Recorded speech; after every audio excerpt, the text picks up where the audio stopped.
Hey folks, Quillington here and welcome to another episode of Let's Play Football Manager 2017. And it is entirely possible that this will be our final episode of the season because we are in the second leg of the second round of the promotion playoff against Hibernian. We did draw on the first one, which was pretty stupendous, but now we've got to play away in a team that is like heads and tails above us. I mean, again, if we take a look at the comparison here, like, because this is really this is effectively still a premiership team that we're facing here. Their valuation is just insane compared to us. It's not even right. On the bright side, looks like our break in training did mean that everyone is coming back with actually a fair amount of condition here. Lowest person with condition is Craig McGuffey at only 93%, but I'm going to go ahead and say that we are going to go ahead with this stratagem here because the problem is even in the 4-4-2, we don't have anyone who can really play the midfielder winger either. Made a couple of tweaks over here. I've got both Ross Doherty and Andy Gigan on defensive. I mean, a ball-winning midfielder was already defense, but Doherty's also going to be playing defensively over here. With the idea that we're going to saturate the mid a little bit more, make sure not to overextend as much there. We're going to be playing counter mentality, so we'll be hanging back a little bit more as well. But both my wingers, Ralston was actually on full defensive back last time. I just got him as a regular fullback and support role. We're going to try to really work the wings a little bit more. Hopefully we can get some movement that way. I don't think having anyone else on attack is going to be required exactly. I mean, it's not like Forrest. Like, what's the difference if I did put you on attack? What would you add? Cross from byline. Yeah, you're not. The thing is, we're not really looking for crosses. Although you would just go deeper, which is fine. But I think this is going to be okay in this kind of position here. Yeah, so again, we'll really try to keep a presence back here because we're really worried about their strikers who played. They went the entire game last time without a single substitution, which I just think shows you how much they just dominated us. What was it, like 28 shots on versus like 3 shots on? It's a miracle we ended up with a draw. But anything can happen. Anything can happen. If we get a goal, if we somehow start leading 1-0 or something like that. Who knows? Who knows? I think my substitutions are in order over here. So we don't have Peter Murphy set up over here, which means we don't have a really good substitute for our defensive centers. Lammy and Megat have, they're both really good players. They have a decent condition. Hopefully they don't get too exhausted. I'm just planning on probably doing more substitutions in the midfield to try to connect up our play more than anything else. So that's where a lot of my substitution options are a little bit more weighted. I suppose I could choose not to bring Nicky Devlin in here, but he's our team captain. Feels like he should at least be in the substitutes here. We're still going to have Tony Ralston up there, although you can see he's not quite as comfortable playing in the fullback kind of support as the full defensive. Actually, maybe what we'll do is we'll put you on defensive fullback as opposed to the defensive fullback over here. So it's vaguely different. This is like super, super locked down. So this guy can at least still be a little bit aggro, and we'll see what we can do. And then Caleb Crane. I mean, I could play you. You're actually the one who's like super comfortable in... I guess we could play as your wing-back support role. So you'd be a little further forward. And I think that's going to be okay. All right, let's see what we can do with that. Got counter mentality, work ball into box. I don't know what the weather's like today. I mean, that's not actually our team setup yet. Here's the match preview. So it's 25 degrees, a very warm May day, calm, okay pitch. Not good pitch, it's just okay, which is interesting. Their pitch is actually lower quality than ours. No wind might actually help with our long ball play quite a bit. In fact, we might want to go and encourage even more long ball play than before. We'll see how it goes. This referee, a little lighter on the yellow cards than some we've seen. Stephen Mallon's been suspended. And Bartley, who I don't think played last time, is on away duty. Mallon, who was actually quite important to the last game. He's one of their center midfielders that was quite an important playmaker. That's crazy. Lots of tickets sold here, more than at our game, but this is in Edinburgh. I think we do get a portion of those tickets, so it should still be pretty good. This is it. If we lose, it's the end of our season. Although, what a season it has been. But if we win, we go to the finals of the promotion playoff to play whoever from the premier team has dropped down. And we have no experience against them, so I don't know what that's going to be like. Counter mentality, structured, same team instructions. We're going to go with it. Still focused on defensive positioning, which I think is still smart. Good God. Good God. Now, I'm sure the odds are going to be in favor of Hibernian by quite a bit. 2-5, yeah. 13-2 for us to win. And we have to win this match. We have to come ahead on score for us to proceed to the next round. This is going to be brutal.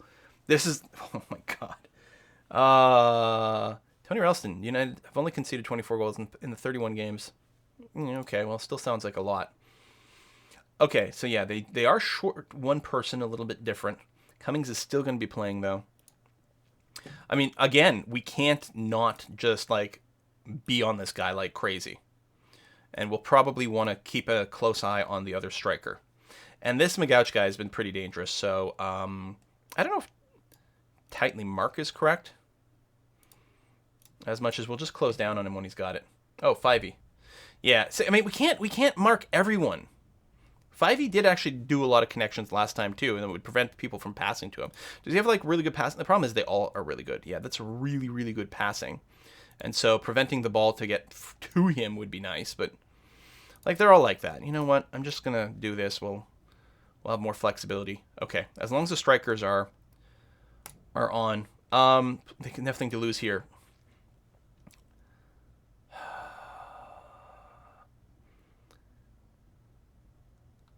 Let's give the fans a good performance despite the odds being against us here. I can't put too much pressure on these guys. Our morale's really going into this. Clearly, our team's been very impressed with our run so far. And again, we were supposed to end the season in 10th place in the league. So the fact that we're even here is unbelievable to consider. It's unbelievable. We always want more. Whoa! Thomas almost fell on his face there. We always want more. But we have to remember that this has been an immense success this season. We've improved the team considerably with our trades. We have improved our team's finances. We're returning a profit over here. We're ranked quite highly. If we don't proceed any further than this, we're still well suited to doing quite well next year in the championship. But we want to dream, don't we? We want to dream. So it's 5 minutes in. The offense has definitely been in favor of Hibernian. We are going to be forced to clear the ball here. Not quite do it, actually. I mean, half. That'll be a corner. So instead of getting a freaking throw in, it's going to be a corner because of the body blow there. Oh, come on. Let's get this out here and try to get something started. So we are, of course, in the red kit. I hadn't mentioned that before, but it should be pretty clear. Hibernian still in their green. And they still have possession, and they're still on the offense. I mean, the stats don't show. It's like quality of possession. Okay, nope. They still have it. All their possession is in our end, and I suspect that our position is probably also in our end here. They've got an offside, but led straight into a throw-in for them, though. It's still the fact that all of the highlights here are showing Hibernian's possession means that they're the ones with the actual risky plays, and we're just sort of passing the ball around and not really getting a whole lot to happen.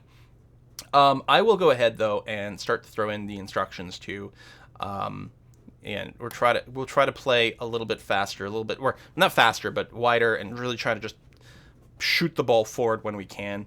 Do we want to do the early crosses, work ball? Maybe. You know what? We'll do that because I think that's actually how we did get our goal last time. Now that I think about it. Beautiful tackle by Gagan there, getting the ball away. Unfortunately, it does not connect with anyone up front at all. And again, we're forced to defend. And handling gets a beautiful shot off. And, ooh, it actually doesn't even go to a corner. That's quite surprising. That was risky. I'm surprised they didn't give him a... Oh, there it is. Clear-cut chance. Yeah, they're on the other side. Struggling to retain possession. Yeah, well... If we retain possession, then we're not, trying to send the ball up in a quick counter. Gagan gets it over to Forrest. Here's maybe our first real offensive play of the game. Thomas gets it. Takes a long shot. Oh my God! Off the top bar. Are you kidding me right now? I can't believe it. 2 inches lower. I mean, the goalkeeper was pretty damn close to that anyway. 2 inches lower, it might have hit his hand instead. That was horrible. Crane is forced to clear it out there. That almost went in just through, like, nonsense. Series is 1-1. If we go to penalties, there's almost no hope. Almost no hope. Their finishing is just so much better. And our goalkeeper is... I mean, don't get me wrong, Jordan Hart, I do love you, but you're not being paid like $1 bajillion. Okay, these guys aren't being paid $1 bajillion either, but still. Everyone's getting too much space. Everyone's just getting too much space. We can't close down everyone. It's not possible. At least we've got some shots on this time, which we didn't last time. Oh, offsides. That's not even going to be a corner. That's actually good news for us. Good news for us. Both shots have been off target. And so maybe we do want to, you know, still work the ball in the box. But I don't think that's going to be an opportunity. We're getting so few shots. We really just have to, you know, early cross into get lucky. That went way wide, so that should be a goal kick. Excellent. 40 minutes in. I mean, our defense has been more effective. Actually, I don't know if that's literally true. I think our defense I think they've gotten just about as many shots on as last time. In the half. We did beat Cummings there, which is great to see.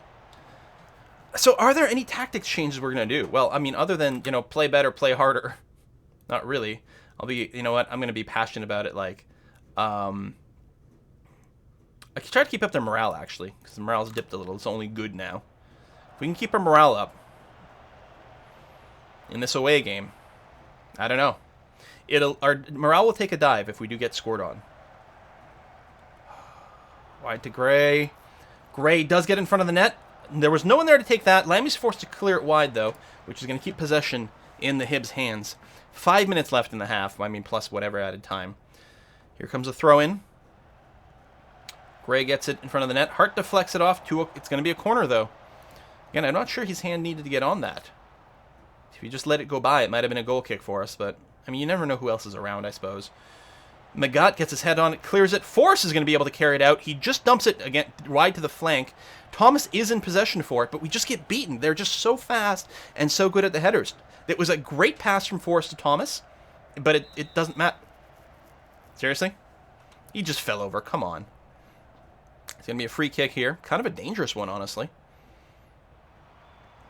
Magat clears it. Stevenson keeps it in, though. Gets it over to Boyle, who's got a good opportunity for a shot. Hart jumps on the ball. 14-2. Come on, guys. Come on, you can do it. You can do it. 1 minute extra time, nothing going on there. Good first half. Let's keep up the passion. You know, you pleased with how it's going, sort of ish, but I'm gonna try to be positive here. Good, fairly good. Listen, Jamie, you've got what it takes. Come on, you can do this. No subs yet. I don't think we're making any tactical changes. Hazard pass completion, 66%. You know what? With all the interceptions, I'm wondering. Well, I'm wondering if we should try to carry the ball up more. But the thing is, they're also really good at tackling. Is the problem? We've only got 2 shots on. Like, should we do some shoot on sight and stuff? Ugh. I don't think we're shooting into space. Maybe we'll do some mixed passing instead.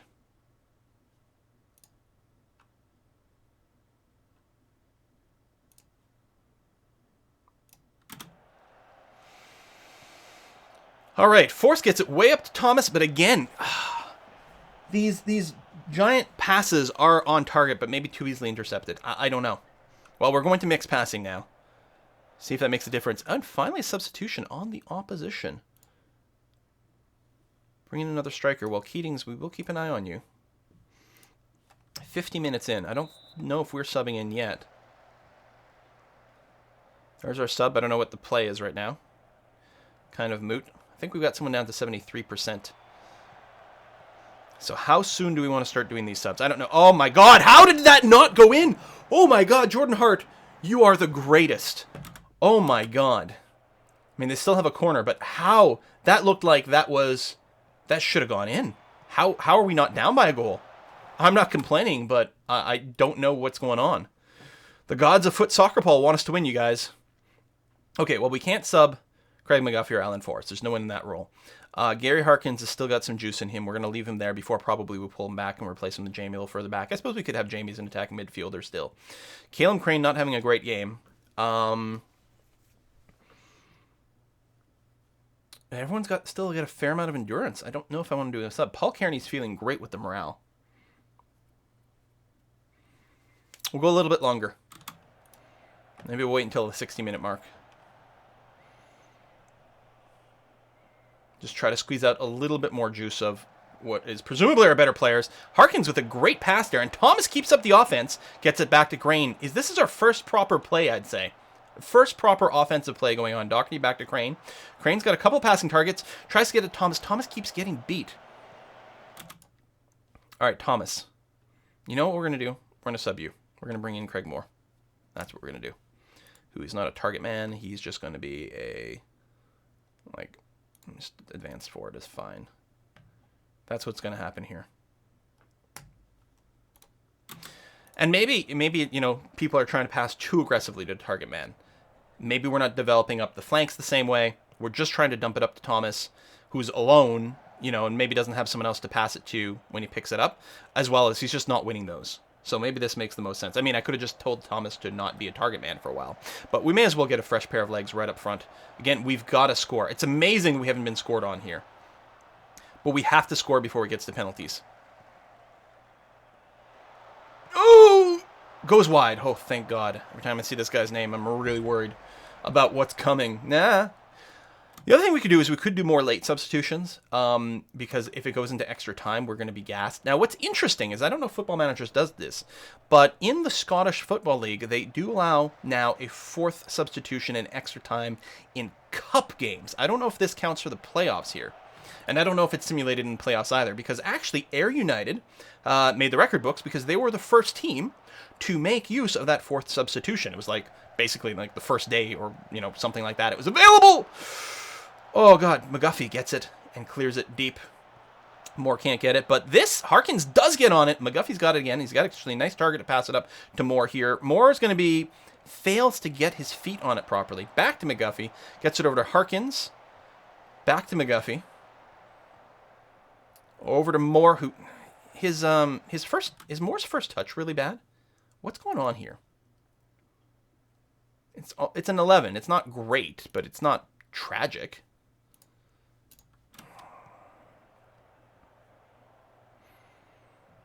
I don't know. Maybe we need a dual striker setup after all. It's too late now. Oh my God, come on. We've done so well so far on the defense. All we needed is one freaking goal on the offense, and just our offense is not delivering it. Well, I mean, at this time, it's not about planning for extra time. It's we need to even it up or else. Gary Harkin's getting a bit tired. We're bringing in Paul Kearney. I'm going to leave him in the attacking midfielder here, though, just because we do need the offense. Sub that in here. Come on, with your superb morale. More energy up front. I mean, Harkins, great player, but we do need someone who's not quite as winded right now. Yellow card. Who cares about that now? Has no impact whatsoever. Browning back to Stevenson. Stevenson just sends it way wide, so that's going to be a goal kick for us. Really poor Craig McGuffey getting really tired here. Free kick. Lammy gets a yellow. Lots of yellows being accrued. Certain amount of desperation. Come on. Demand more. Just whatever you can, man. Just don't leave anything behind. This is our final game. Oh, more. Big long shot. Woo! Right on target. That does not win us a corner. I was really hoping it would at least evolve into that. What a beautiful shot, though. I got to give you credit for that finally. 76 minutes in. I think it's time for our final substitution. So again, our wingers, we've got no sub for you. It'll be someone in the middle here. We'll bring in, I guess we'll bring in Robbie Crawford, and that's going to be okay. Let's go ahead and let's throw up some. It might be too early for that. Let's try control. We're not going to dump the ball quite as aggressively anymore. It'll lead to a little bit more possession, maybe. Even though it opens up our risk, obviously we'll sit a little further forward, but maybe that's going to be fine. Let's take a look at the opposition substitutions. Cummings is still in there. He's got like 1 million stamina is the problem. We've already got some yellow cards, actually. I'm worried about tackling harder. Let's just go. All right. Going to be a free kick for the Hibs, I think. They're doing their substitution. There's our substitution coming in here. Yellow card for the other side. All right, Crane. Wow, our throw-in gets intercepted. Lammy keeps it in for us. Crane gets it to Crawford. Crawford's got an option to move it up to Moore, but Moore not quite. He's got to send it back to Geoghegan. Can maybe send it wide to Forrest. Nope, sends it forward to Kearney. Sends it forward to Moore! Oh my god, come on! Come on! Oh, that's two really good opportunities, I've got to say, for us to get on the board. Alright, let's go. Attacking football. Doesn't matter if we win, if we lose 5-0 at this point. Doesn't matter if we lose 5-0. We've got to get something in the next probably 10-ish minutes here. Otherwise, it's all over. Oh! And that was before the attacking mentality actually kicked in. So, I think it's moot. We'll leave the attacking on there. Who knows? There might be some sort of crazy miracle. We're going to pair this up with really aggressive, like... Again, if we lose 5-0, it makes no difference right now. So we are going for Route 1 after all. Keep clearing the ball. Shoot on sight. Fast tempo. And you know what? You can be flexible at this point. That's going to be fine. Get stuck in. Who cares about yellow? Although that does carry on to the next season. Screw it. And even passing the space is like... Just get the ball up and hope we can pick it up. Although we don't... That works better if you've got a lot of fast players. And even arguably like weaker passing. Weaker passing but faster players. So you just sort of blindly send the ball up and then hope one of your guys can pick it up. It's unlikely to happen here, but this all does lead to very, very high tempo. Okay, we are starting to throw in there. Again, the throw-in gets intercepted. Like, my God. We can't even get a successful throw-in. That's how out of our league we are. So clearly means we don't belong in the Premiership League. But wouldn't it have been nice? Wouldn't it have been wonderful? I did set the tempo to max, right? Yeah. Okay, so he's not going to waste time with the ball. Wouldn't it have been wonderful? Still, I mean, I got my kudos to my players. Like, 10 out of 10 for this miracle of a season. Ending us up in a very, very high ratings. The financial situation has improved dramatically. Hopefully that'll lead to a lot more transfer budget, or at least, you know, if we can pick up one super quality player or two relatively good players in the next transfer window, I'll be super pleased. I think I like our strategy overall. We do need to get some depth in the wings because right now we just have too much stress on Alan Forrest and Craig McGuffey. I do think that Craig McGuffey has a lot of potential going forward.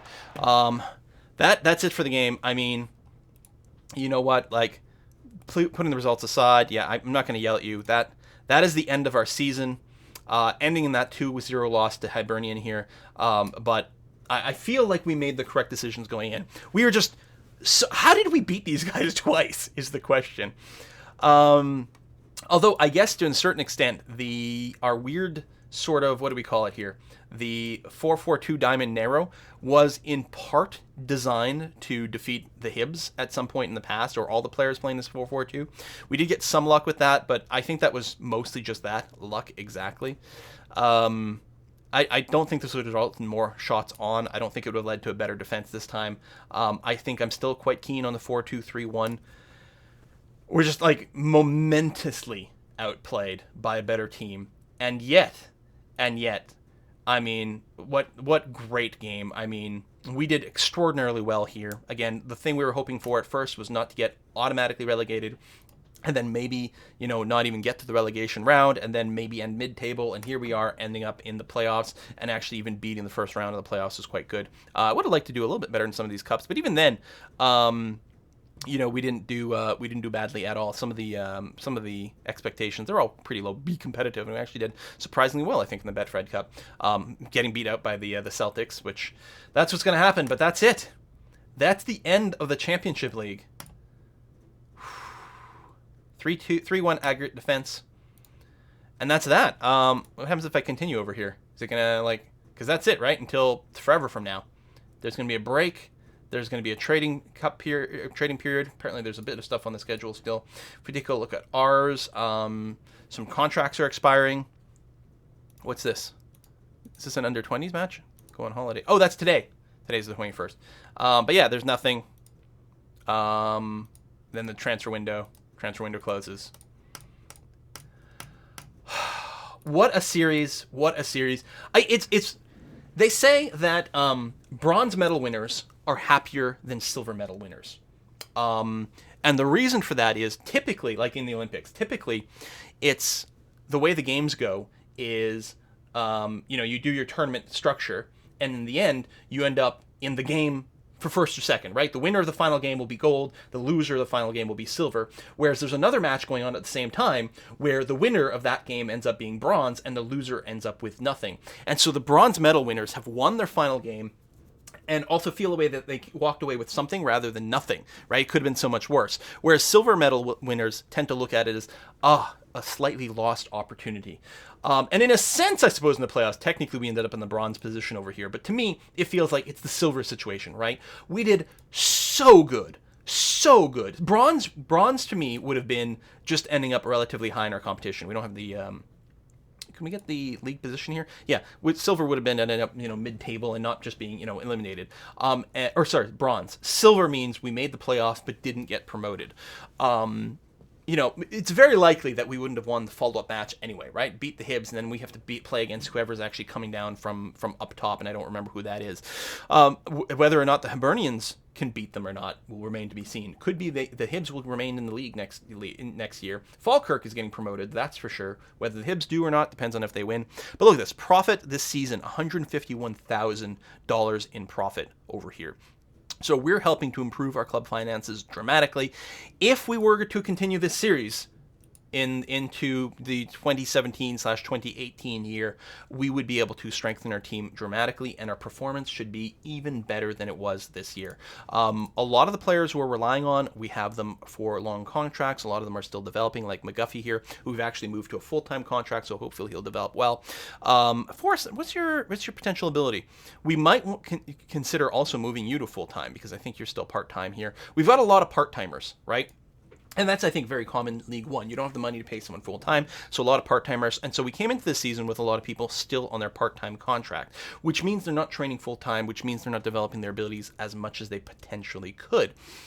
So we could look into doing some more of that, or we could look into just substituting them, like just getting, other players completely. I don't know. We developed a couple of different strategies over the course of the season with a lot of trial and error. Also, there was the weird thing with, we started with 0 familiarity on all tactics. Even a 4-4-2 with, no special settings, we had, 0% familiarity, which seemed a little bit odd, and I still say in FM 2016 that wasn't the case. But I'm not sure what went on there. So we did have, some difficulty early on in the season overcoming some of those things, and we developed a few different strategies to deal with some of our opposition. I still don't know if this is the best tactic to defeat those 4-4-2s. But, I think mostly okay. And really what we're looking for is a depth in the wingers. So hopefully, I have had my scouts out there for a long time, trying to find as many people as possible who can play on the wings. If we can get someone who can play both wings, and is a good substitute, that will be very nice. Or even someone who can lead for a while, especially while McGuffey continues to develop. Maybe we can get someone on a loan. That might be the strongest play. If we can get a really high quality player, now that Craig Moore's contract is expiring, maybe, and right, we did take Sean McCurdy on loan at some point. We haven't really been playing him, and that's something else to consider. We do have a surprising amount of depth in the midfield, so much so that it might make sense to play 3 players there. But I don't know. I like the attacking midfielder. What was I saying? Yeah, if we can get a really good player on loan, maybe to stand in either Craig McGuffey's or Alan Forrest's position as a starter, that would not be a bad thing. Again, McGuffey's been great for us, but he's got a lot of potential to develop further. In fact, he's already gained half a star here. He's got a lot more he can go. Some of the skills were dropping a little bit because he was part-time. He'll also lose a little bit during the summer, but he's only 19 years old. He's got a lot of opportunity to get better. I wish his stamina were stronger. We were developing that for a while. Actually, we're still focused on that right now. I think that's still important. While getting his first touch up higher so that he actually lands more of his goals would be good. I would like 1 point of stamina. If we can just scooch that up there. And it actually did climb. It used to be even worse. Has climbed a bit, take a little bit of a dip recently. With full-time training, hopefully we can get him up to, if we can get him up to, I guess he's not even at a 7. If we can get him up to an 8, I'd feel quite good about that. Although, again, if we get someone else to substitute, then that becomes fine. Then Craig McGuffey maybe only has to play 50 or 60 minutes every match, and instead we sub him out. So then his stamina becomes a lot less important. That's something to be said. You know what then? Let's consider working on his finishing. Try to get that buffed up some more, because that would be very, very nice. I don't know if long shots is what we want for him, because I think mostly he'll get relatively close, so it's going to be okay. But that is it. I don't know if we're going to be continuing this or not. Certainly, we're going to be going on an extended hiatus with Football Manager here. I've got a lot of other games to play, and legitimately, we are between seasons now. There may at some point be an official update for Football Manager with the winter transfers or something. We could literally start a new session with that. But I think I would like to see how our team continues to develop going forward. That I think would be preferable to starting fresh.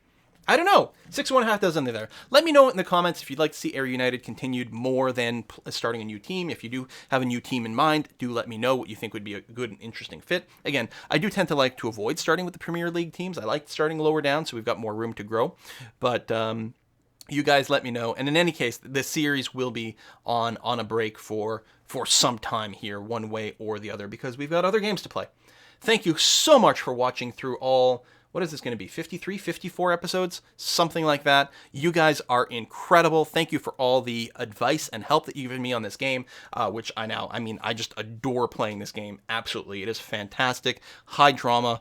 I can't believe so many people have watched. I mean, it's not like it's my highest views set of videos, which I knew going into it was not going to be the sort of thing that people would be hugely pulled in mass numbers, especially given the length of the series. It does tend to fall off quite quickly with any series that goes beyond 3 or 4 episodes. But the people who are watching, you guys really are die-hard soccer ball manager fanatics, and I appreciate you so very much for that. And whatever our next season will be, and there will be another season at some point, I hope you'll join me again. Thanks for watching. See you next time.